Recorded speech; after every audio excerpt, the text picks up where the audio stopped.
In this video, I'm going to show you how to equip Steam Startup Movie or how to equip Big Picture Intro. So I'm in the Steam Points shop, and for example, I want to buy this one. I'm going to pay the 3,000 points. Click on later, then go here into Big Picture mode.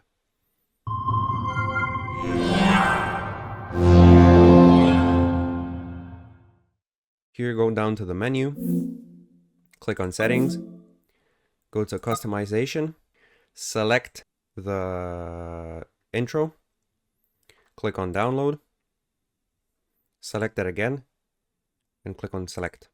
Now I'm just going to restart the big picture.